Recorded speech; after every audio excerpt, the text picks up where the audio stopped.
My name is Katherine Clayton. I am the CEO and co-founder of OmniVis. I graduated from Purdue University in 2017 with a PhD in mechanical engineering.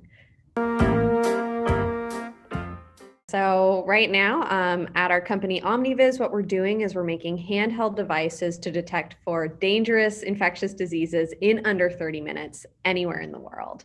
And so we're based out here in South San Francisco, California, and working right now on cholera and HIV viral load testing in particular.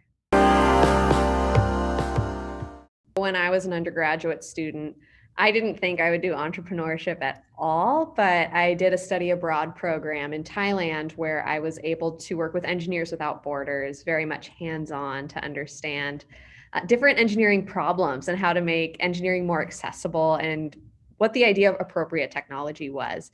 Now, as the years went by, I think things that really helped, especially looking at courses, were at Purdue University, I took the biomedship course, which was a course between the business college and the School of Biomedical Engineering, which allowed us to go out and talk to people in a particular area where we wanted to see if there was a product market fit for an idea that we had. And so it was a really great combination of having this engineering background and then working in this entrepreneurial mindset to understand if markets existed or not. And I think that was one huge thing. The other thing at Purdue that was really helpful for me and got me interested in entrepreneurship were some of the competitions on campus. So there had been an innovation competition. It was called the Schurz Innovation Competition, as well as the Burton Morgan competition as well. So those are the really big things on campus that kept me going and kept me inspired to want to start my own company.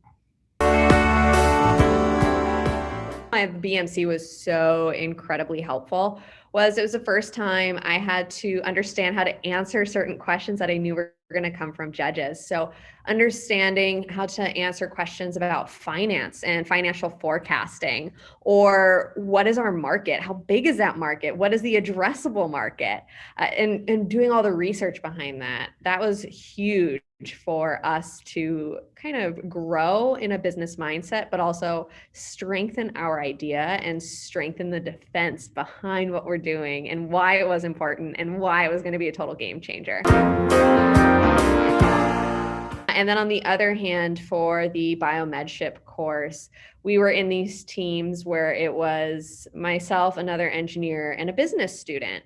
And what was so cool about it is the three would come together and we would start to crosstalk between the product and the business. And we would have to go out and talk to 100 different stakeholders that we believed could help us identify if there was a fit between the product idea we had and the market that we thought or hypothesized that we could be tackling. And at the end, proving or disproving that that was actually the market. And so now having a company, I do the same thing. Every time we go into these new ideas or think about new markets, we do the same idea where we go out and we talk to people and we do these 100 interviews to see, is there really a market here? What would they pay for something like this? What do these people look like? What are their daily lives like?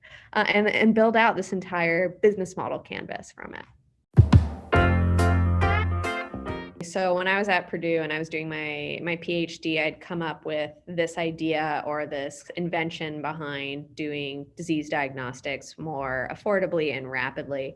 But I never knew for sure if I would do anything with it more than a PhD thesis.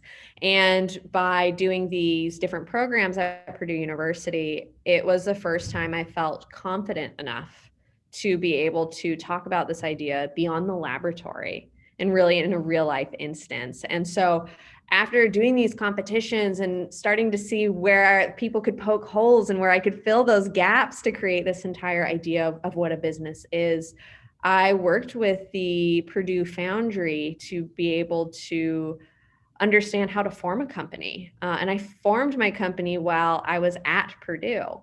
And after that, used it as a jumping off point for moving forward as a CEO. I brought my company out to California. I started to build my team. At the time too, just having such a great alumni network, I got to make a lot of awesome connections in the Purdue community, some of which I'm incredibly close to out here in the Bay Area as well. So that's kind of my journey of Purdue to starting this company. I think really what it always comes down to, though, is the memories I have with each of my team members when a success happens that we can share together, whether it's we made an awesome connection or we raised some money or something really cool happened with the product and it went a step further, or we hit some sort of goal.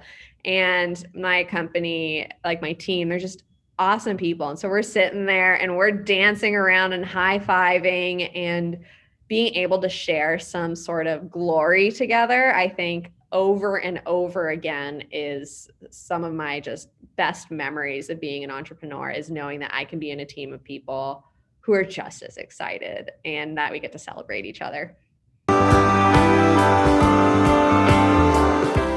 So the skills that kind of helped me, I think one was not being scared to go out and ask questions, because at these different programs that I did have, it was always about going out, asking questions, answering questions, feeling confident in what it was I believed in my vision, and finding the data and finding the proof to back that up. I think that that was a huge skill, because you need to be crazy optimistic and crazy confident, or else, you know, you'll feel defeated fast, and there's no need to. But I think that those programs and orgs are what really pushed me forward with skills that I have today, is those senses of confidence, being able to know how to fill gaps, being able to foresee questions you're going to be asked, and having that unwavering sense of confidence behind what you're doing.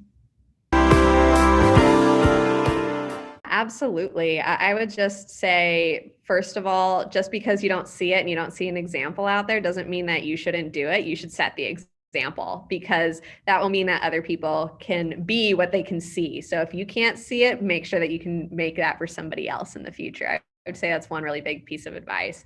The second one is, it's okay if it's not the perfect idea yet. That's why you go out and talk to people, so you can keep molding that idea to be exactly what's needed, and that's going to shape the future. So I would say definitely don't be scared if it's not perfect yet, or if, you know, people are trying to poke these holes, because that's going to help you get to that next level. And it also shows that people care, because they care to ask the questions and they care to poke those holes. So I think that that's another one.